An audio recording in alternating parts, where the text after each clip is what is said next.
कुछ लोग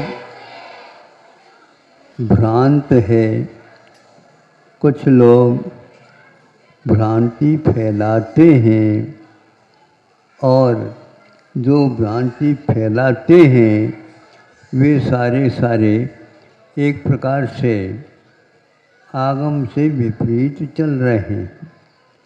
जैसे जिस भाव के माध्यम से संवर और कर्म निद्रा होती है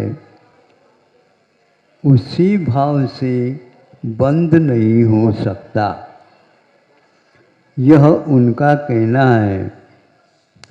सीधा ही सीधा यूँ कह सकते हैं तो यह पूजन कोई करता है, उस पूजन के द्वारा संवर और निर्जरा आगम में कथित है।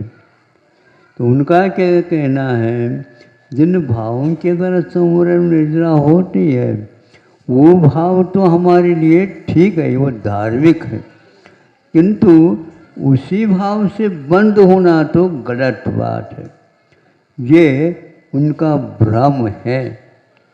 आगम में ये कहा गया है, जो व्यक्ति इस कारण काल की व्यवस्था नहीं समझता वही इस प्रकार कहता है।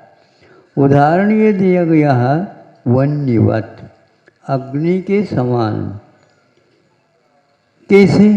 अग्नि के द्वारा अनेक कार्य होते नजर आते हैं और एक जलाने का भी अग्नि काम करती है, तो एक इधर पकाने का भी कार्य करती है, एक इधर वहीं पर उजाला भी करने का काम करती है, और यदि दूसरा और कोई स्थान उसको दिया जाता है वह अन्न का भी तैयार कर देते। जलाने में तो अलग रहते, जैसे बाटी सेक जाए, बाटी सिक जाती क्योंकि उसके साथ अग्नि का इस ढंग से संबंध रहता है। वही पानी के साथ रख दें तो वह क्या बनेगा? बावला बिल्कुल पक्का कह ले, ठीक तो है। अब अग्नि की विशेषता आप देखो, ये अग्नि की विशेषता है, लेकिन एक को ही वह कर रहा ऐसा नहीं। जो बाफला बन जाता है उसमें आटा इत्यादि रख करके पानी हो गया है, इसलिए उसको वह इसी प्रकार निर्माण करेगा। लेकिन बाटी के लिए तो ऐसा नहीं होगा, वो सेकेगा, उसको सेकने का भी काम परोक्ष रूप से या रौंद खा करके अग्नि का ये काम है, लेकिन अग्नि का नहीं है वो, ये गलत होकर जाता है। अग्नि को जला रहे हैं कि 3-4 कार्य होता है। अब आपको अपना भ्रम यदि हो है तो उसको दूर करना। जो आपने पूजन किए उसी के माध्यम से कर्मों की निर्जरा भी हो रही है, और उसी समय उस पूजन के कारण कुछ सामर्थ्य होने के कारण बंद भी हो रहा है, लेकिन वह बंद पुण्य कर्म का हो रहा है। आ गए ना समझ में? आप लोगों की तालियों के द्वारा हम समझ लेते हैं कि आपको ये बात समझ में आ गई। नहीं तो हम घुमा करके भी आपके सामने रख दे, उसमें से कुछ भी नहीं पल्ला बढ़ता। इसी प्रकार लोग आजकल घुमा घुमा करके श्रावकों को भ्रमित कर रहे हैं, और आप भूले वाले हो, भ्रमित हो जाते हो। हाँ, इस प्रकार के नाटक उन लोगों का केवल आगम कह करके वो नाटक कर रहे हैं, और नाटक करने वाला व्यक्ति उसका उद्देश्य क्या है समझ में आना चाहिए। आप लोगों को नहीं आता तो ये जिसके द्वारा पूजन करने के द्वारा कर्म की निर्जरा और संवर जब होता है और आत्मा के ऊपर सिद्धांत रखते हैं, लेकिन इस कार्य के ऊपर भी सिद्धांत रखना चाहिए।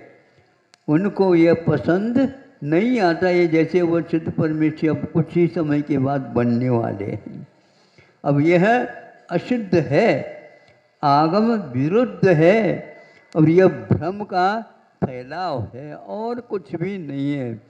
ऐसी चीज़ें जो धार्मिक अनुष्ठान को भी जो व्यक्ति केवल बंध का कारण मानता है और इस प्रकार यह आगम से विपरीत करता है, उस आगम को हम मानते ही नहीं। इतना ही नहीं, और हम डंकी की चोट के साथ कहना भी चाहते हैं, इससे आप दूर रहिए।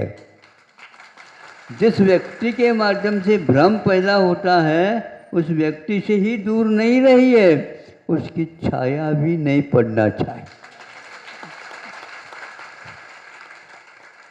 क्योंकि उस छाया में भी उसके पास जाना होता है, इसलिए उससे भी आप दूर रहिए। ऐसे यदि देव लोग कहते हैं, विचारनीय प्रश्न है, उन देवों को भी हम पूछ सकते हैं, क्यों इस प्रकार तुम कहते हो क्या? यदि कहते हैं तो छोड़ देना, भगवान के सामने अभी छोड़ देना। भगवान कुछ नहीं कहते तो इसका अर्थ ये नहीं है हमें उन्होंने कहा है तुम यहाँ पर बैठे रहो, और ऐसा कोई कहता है उसकी कान पकड़ करके कह दो, ये गलत बात है। इसलिए ऐसे यदि ग्रंथ का प्रकाशन करते हैं आप और उसका समर्थन करते हैं तो भी उन्हीं का आप समर्थन कर रहे हैं, इसलिए उस आगम को रखने योग्य नहीं है। पवित्र वह ग्रंथालय है, उसमें वह रखने योग्य नहीं है। इसी प्रकार का कोई भी ऐसा भ्रम का विषय होता है उसको पास न रखिए। इन पवित्र क्षेत्रों में भी इस प्रकार का यदि होता है, इसके लिए जनता कमर कस करके खड़ा होना पड़ेगा। हाँ, तब यह कहीं जा कर के यह अभियान तब होगा, तब इन लोगों को थोड़ी जी बुद्धि जी का जागरण हो सकता है। नहीं तो वे इस प्रकार जो ध्यान रखना, पुलिस उसी व्यक्ति को पकड़ लेती है जिस किसी दुकानदार को नहीं पकड़ती, किंतु जो उस दुकानदार को पकड़ती है जो व्यक्ति माप तोल तराजू और बाँट इन दोनों में गड़बड़ी करता है। नहीं, ये तो हमारी दुकान है, ये हमारा सेल्समैन है, ये हमारा ये है, सभी आपका है, लेकिन बाँट और नाप तोल मीटर के लकड़ी वह आपकी नहीं हो सकती, हम उसकी परीक्षा करेंगे और यदि वह ठीक नहीं निकली तो उसी के द्वारा उसकी मारपीट भी होगी, मरम्मत होगी। ऐसा नहीं, भक्त को तो एक प्रकार से इन सब चीज़ों से दूर होना है। और आप लोगों को आज इसलिए कह रहा हूँ, इस प्रकार की फैलाव बहुत जोर से चालू होने वाली है, उसके लिए आप तैयार हो जाइए। यहाँ के इस इलाके में इसका जोर ज़्यादा है, क्योंकि यहाँ पर हम आ नहीं पाए। हाँ, लेकिन आपको चाहिए था, महाराज इस प्रकार यहाँ पर दुकान खुली हुई है, आप अपनी दुकान को पहले अच्छे ढंग से समझ लो और इसका समर्थन कभी भी नहीं करेंगे ज़िंदगी में। उनको भी सरासर आप कह सकते हैं, क्योंकि आपका दुकान का माल विश्वास का योग्य नहीं रहा। आपके कारण हमारी है बाजार में जो दुकान है उनको भी नीचे देखना पड़ रहा है, इसलिए आप इस प्रकार का माल नहीं रख सकते और मिश्रित नहीं कर सकते, जिसके द्वारा समाज में एक प्रकार से क्षोभ उत्पन्न हो जाए। ऐसी बीमारी फैलाने वाला कोई व्यक्ति आता है तो पुलिस उसको क्या करेगी? हैं?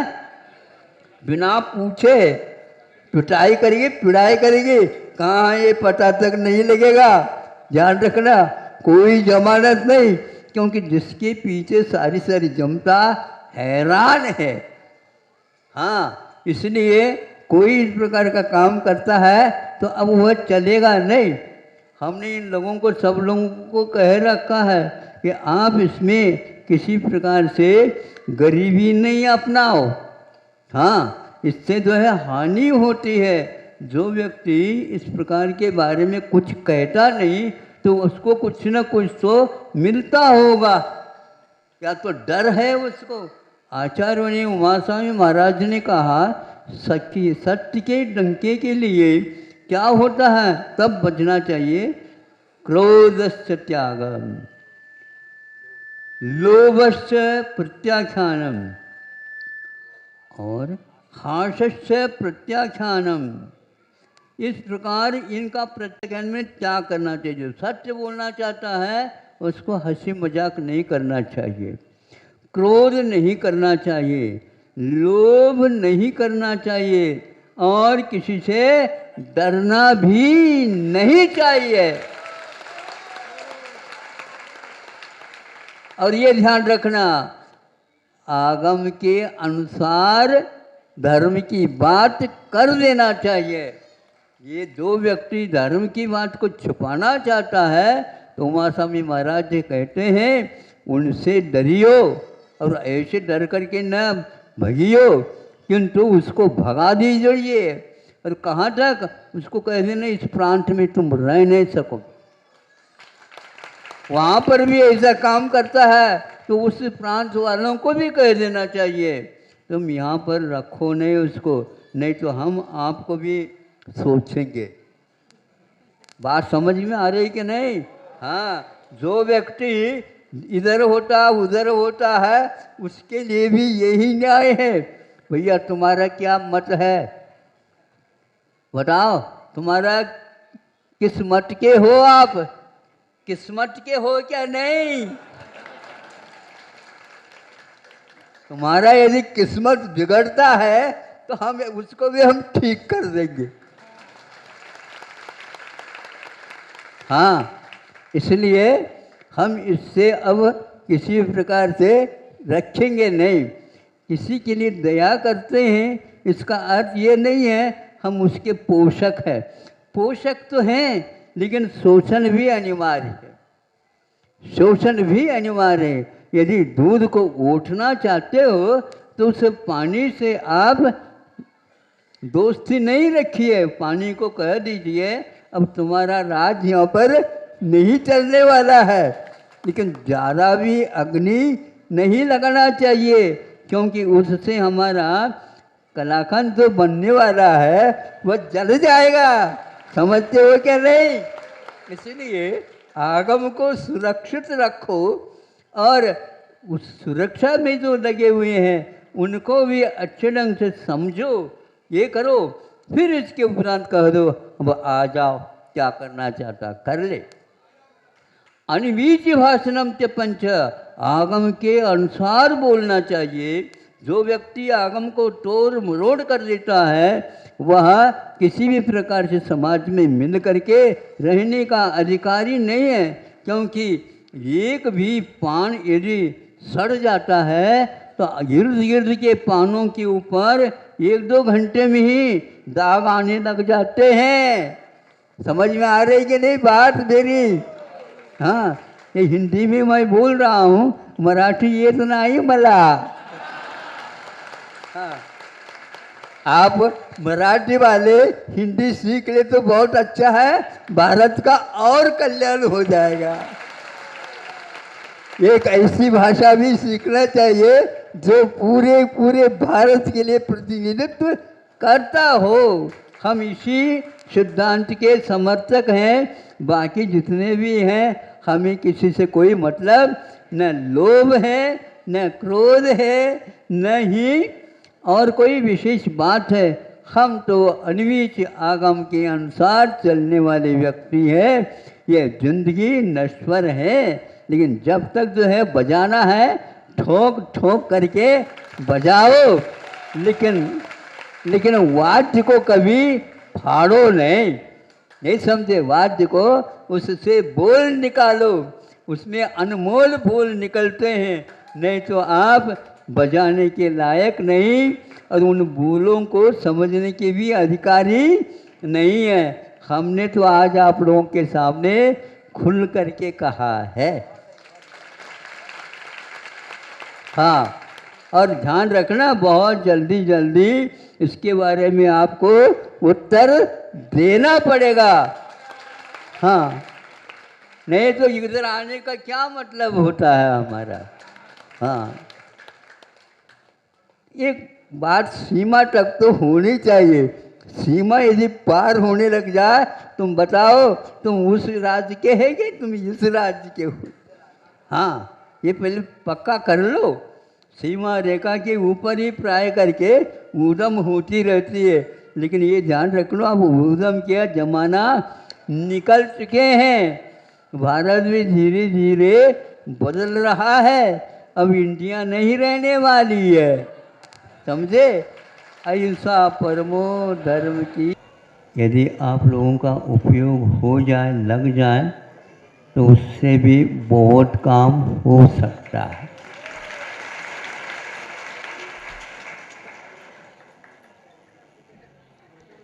एक वर्ष का परिणाम परीक्षा के माध्यम से होता है, किंतु 365 दिन अध्ययन में गुजर जाते हैं। 3 घंटे में भी आपकी मेहनत 1 वर्ष तक जो हुई है उसका परिणाम सब लोगों के सामने आ जाता है। अब मैं आप लोगों के उपयोग को यहाँ पर लगाना चाहता हूँ, आप लोगों की यदि अनुमति हो तो। किंतु दूसरे तरफ आपका उपयोग न जाए तो इसका उपयोग हो सकेगा।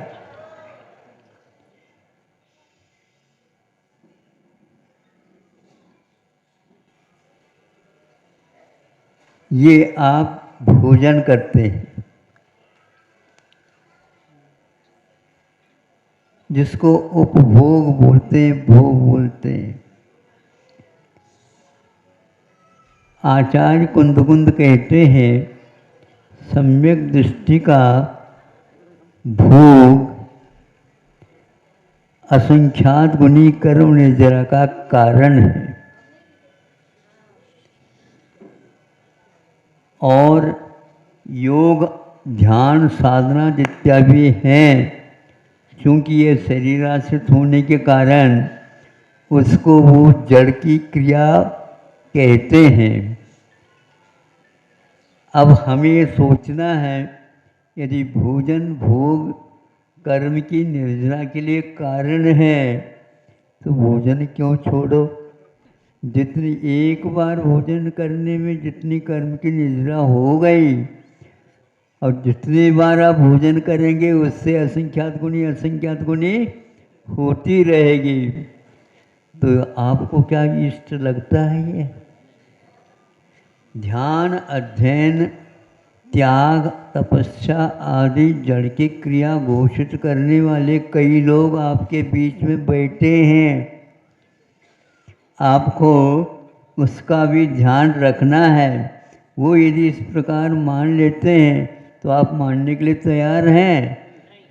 तो कुंद कुंद ने जो कहा है वह क्या अर्थ है? इसीलिए इसको जो व्यक्ति जड़ की क्रिया मानता है उसे अभी चेतन का क्या होता कार्य यही ज्ञात नहीं। यदि यह शरीर मान लो मृतक हो गया अथवा आप सो गए, शरीर कोई काम नहीं करता, उसके लिए भोजन दिखाओ तो खा लेगा वो? जड़ की क्रिया तो है ही। जड़ की क्रिया होती है तो जड़ होना अलग है, और उसकी क्रिया क्या हो रही ये देखना है। क्रिया करने वाला भीतर बैठा है और वह उठाओ इस थाली में से ये एक चीज़, तो वही क्यों उठाते हो आप? उधर रूखा सूखा भी तो रखा हुआ है। यदि जड़ की क्रिया है तो कोई खा लो, हाँ ज़्यादा खा लो, कर्म की निर्जरा होगी नहीं। वह भीतर जब तक विकल्प नहीं होगा तब तक बाहर की चुनाव नहीं हो सकेगी। चुनाव का जमाना है आजकल। जब तक हमें वोट दे दो, हमें वोट दे दो, ऐसे हाथ जोड़ रहे हैं। भगवान को तो एक बार भी नहीं जोड़ पाते। वो लोकसभा के हो या विधानसभा के हो या राज्यसभा के हो, और वो उनके लिए बार बार वो हाथ जोड़ते रहते हैं, जुड़ा हुआ ही रहता है। 1 महीने तक यही चलता रहता है। अब हम पूछना चाहते हैं, आप उनसे क्या चाहते हो? हम मत चाहते हैं। मत चाहते हैं तो ये आपका मत है या उनका मत है? आप बोलो। हाँ, उनके हाथ में वह मत है। वो चाहें तो आपको दे सकता है, नहीं चाहे तो नहीं मिलेगा। उसी प्रकार आत्मा यदि खाने का विकल्प करेगा तो ये खाना कार्यक्रम प्रारंभ हो जाएगा, और यदि वह नहीं चाहेगा तो यह नहीं होगा। इसलिए कोई भी तपस्या, दान, त्याग, उपकार आदि के जो भाव होते हैं, ये आत्मा के हैं क्या जड़ के हैं? आत्मा के हैं ना। रटो नहीं, इसको समझने का प्रयास करेंगे। आप लोगों को बहकाव में डाला जा रहा है। यही कि इतना जो है जैन दर्शन की विशालता है, देखो तो सही। कुंद कुंद ने ये कहा, गाथा दिखाते हैं। अरे गाथा तो दिखाओ, इसमें माथा लगा दो तो उपयोग अर्थ निकलेगा। आपका माथा तो कुछ लग नहीं रहा है, वो तो लगा हुआ उस ओर में। ऐसा करो, हम इनको भी हाँ कह दो, हम आपके लिए मत देंगे। तो वह यूं निकाल करके, क्यों, क्या है ये? हाँ, इतने ले लो। गिनते हो क्या? नहीं, गिनने की कोई आवश्यकता नहीं, अनगिन मिलेगा। अब दूसरा आ गया, दूसरी पार्टी वाला, वो भी कहता क्या है? तो ऐसा ऐसा, हमें तो आप भूले तो नहीं? हाँ, पहचान लो, मैं वही हूँ व्यक्ति। हाँ, बिल्कुल ठीक मालूम पड़ गया, 5 वर्ष के बाद आए हो। हाँ, मैं पुनः 5 वर्ष के लिए जाऊंगा, किंतु आपका अभिमत अनिवार्य है। हाँ, बिल्कुल ठीक, आपको हम भूल ही नहीं सकते। जिससे बचना होता है उसको भूलना भी नहीं पड़ता। जिससे बचना है तो उसको भूलोगे तो कैसे बचोगे इससे? ये स्थिति हो रही है। इसलिए भोग यदि निर्जरा का कारण है तो योग साधना अधिक बंध का कारण ये कैसा हो सकता है? लेकिन ये तूफान आज समाज में चल गया है, और इसके कारण युग को भ्रमित कर दिया जा रहा है। महाराज, कल भी तो आपने यही बात कही, ये बहुत ढंग से किया जाता है, सुनियोजित पद्धति से किया जाता है, और उनको कहा जाता है इस पूजन करने से तो बंद होता है, यह बंद के लिए कारण है। हाँ, कुंद कुंद का यह रहस्य खुल जाएगा। अरे यदि कुंद कुंद ऐसे कह रहे हैं तो अन्य महाराज ऐसे क्यों कह रहे हैं? तत्वार सूत्र वगैरह, उनका ये कहना है आप चेष्टा न करो, आप भूलना न करो, ये सारे के सारे विकल्प इसके बिना नहीं होते। इसलिए आत्मा की ओर ले जाने के लिए यह बात कही गई है। अब उसको श्रावकों ने, गृहस्थों ने भी पकड़ लिया, बिल्कुल मैं तो आत्मा हूँ, बिल्कुल खाता नहीं पीता नहीं, फिर जीवित कैसा रह रहा है? अब बताओ, उसके लिए पेट्रोल कौन दे रहा है? एकदम नहीं होता। लेकिन हम हाउ कह करके चलते हैं। तो इन साधनों को जो व्यक्ति, संक्षेप से कहता हूँ, इन साधनों को जो पूजन करना, अभिषेक करना, दान करना, त्याग करना और दूसरे के रोग को दूर करने के लिए और ऐसे कार्य करना, चिकित्सा आदि को दे देना, ये सारे के सारे भाव तो होते हैं। इन कार्यों को करने वालों को तो ये बंध का कारण कहा जा रहा है। और खाने वाले, अरे आत्मा तो खाती ही नहीं, यदि खाती नहीं तो बता क्यों रहे हो, और बता किसको रहे हो आप बताओ। हाँ, ये सही बात है। इस प्रकार गुमराह अनेक अच्छे अच्छे व्यक्ति, सेठ साहूकार भी इसके शिकार बन चुके हैं और शिकार खेलना चालू है, बड़े बड़े व्यक्ति। हाँ, इसका अर्थ यह हुआ कि हम तथ्य को नहीं समझ पा रहे हैं। ये शरीर काम नहीं करता, शरीर तब काम करता है जब भीतर आत्मा सोचती है, विचार करती है, अब ये निर्णय लेते हैं नहीं हमें इसको देना नहीं है, अपने आप ये क्रिया बंद हो जाएगी। ये क्रिया स्वतंत्र नहीं है, ये भीतर आपके विकल्पों के ऊपर आधारित है। इसलिए आप लोग ये संकल्प लो, हम वहाँ तक पहुँचेंगे जो मुनिराज काम करते हैं। उस समय के लिए कहा जा रहा है। अब मुनि महाराज कैसे भोग लग सकते हैं आपके सामने बता रहा हूँ। अरे हमने सोचा है, जड़ आत्मा तो जड़ है ही नहीं, ये जड़ की क्रिया है।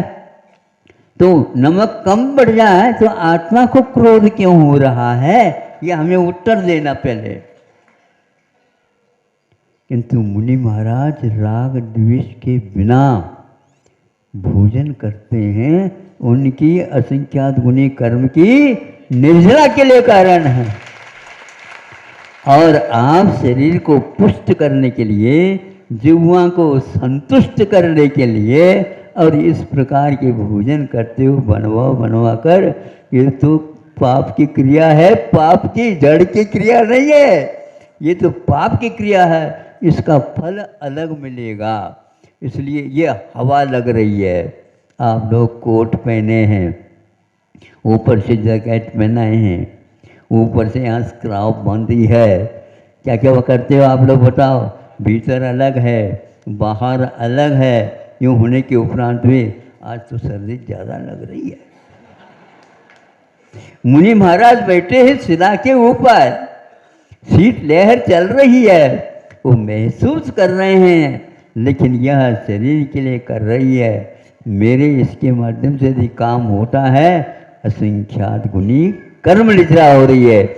इस प्रकार ये शीत स्पर्श का उपभोग हुआ निर्जरा के लिए कारण, और आप उसके निवारण कर ले जो बैठे तैयार करके बैठे हैं, ये सब बंद के लिए कारण है, ये ध्यान रखो। यदि घर में निर्जरा होती और सम्यक दृष्टि की निर्जरा होती तो भरत चक्रवर्ती आदि को भी बाहर आने की क्या आवश्यकता पड़ी बताओ। आप अपने अपने काम छोड़ करके इधर आने की क्या आवश्यकता थी? क्या हमने निमंत्रण दिया था आपको? नहीं है महाराज, हम अपने स्वार्थ से आए हैं। ये स्वार्थ क्या है? यही है जड़ की क्रिया, नहीं बुद्धिपूर्वक। इसलिए हवा के स्पर्श हो रहा है और दुर्गंध आ रही है मान लो, अथवा बगीचे में फूल खिले हैं उसकी सुगंधी आ रही मान लो। महाराज की नासिका, महाराज की त्वचा यानी स्पर्शनेंद्री, इसके द्वारा कोई भी कार्य नहीं हो रहा। और सुनने के लिए पक्षियों का कलरव भी हो रहा है, उससे उनको कोई रेडियो चलाता है तो चलाता होगा, अपने लिए चलाता होगा, गीत नृत्य इत्यादि में उनको आनंद आता होगा। श्रवण के लिए सारे के सारे ये उपभोग मिलने के उपरांत भी उनकी वह भोग निर्जरा के लिए कारण है। इसलिए ऐसे ग्रंथ पढ़ करके, ऐसे ग्रंथ को सुन करके आपका कल्याण कभी होने वाला नहीं है। फिर भी आप पैसे खर्च करके यदि कल्याण करना चाहते हो तो उनके पास जाओ, हमारे पास कोई भी इसका मार्ग नहीं है। लेकिन ये सब एक प्रकार से सुनियोजित काम होता चला जा रहा है। मोक्ष मार्ग में तो श्रवण के द्वारा एक कार्य होता, तो श्रवणों के कार्य निर्जरा जो होती है इस प्रकार के उपभोग से हुआ करती है।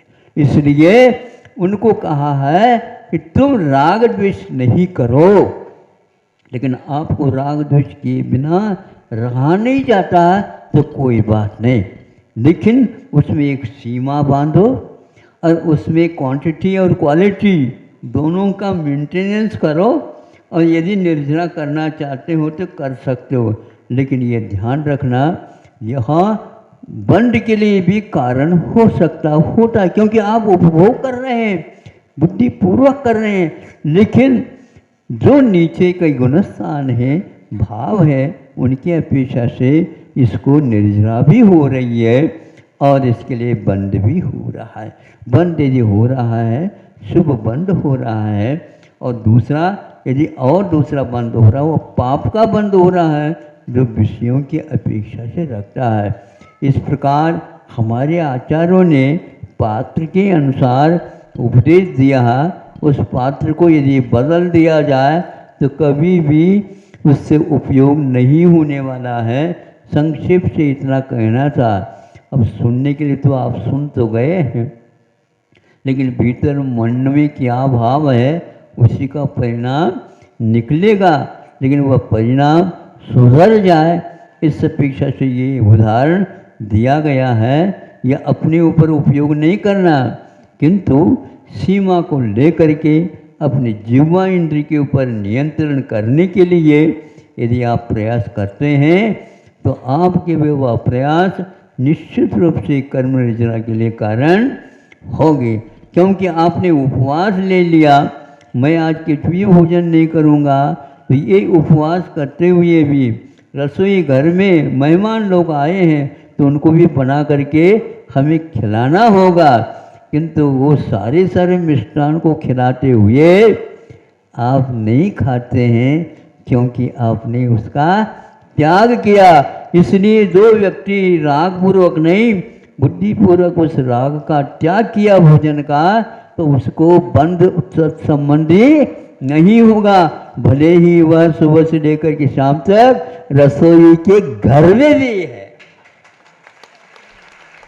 ये है बुद्धिपूर्वक तप त्याग और साधना का फल है। ये इस प्रकार की साधना गृहस्थ भी करता रहता है। मतलब ये कहा जाता है, ये कब तक करते रहोगे, श्रवण बनोगे तो कोई करने की आवश्यकता नहीं पड़ेगी, और असंख्यात गुणी निर्जरा भोजन करते हुए भी आपकी होगी। इस प्रकार दोनों भोजन करते हैं, किंतु जमीन आसमान का अंतर होता है।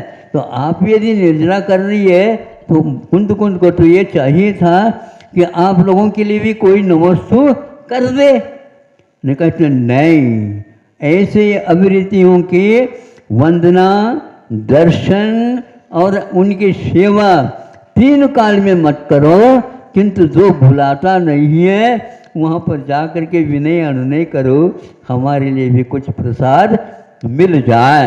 लेना चाहते हो तो ले लो, हम मना नहीं करेंगे। इस प्रकार संतों ने हम लोगों के ऊपर वो उपकार करके दिया है। तीर्थंकर भी घर में क्यों तक जब तक रहते हैं तब तक वो नमस्तु पूजन आदि आदि के लिए योग्य नहीं बताया है।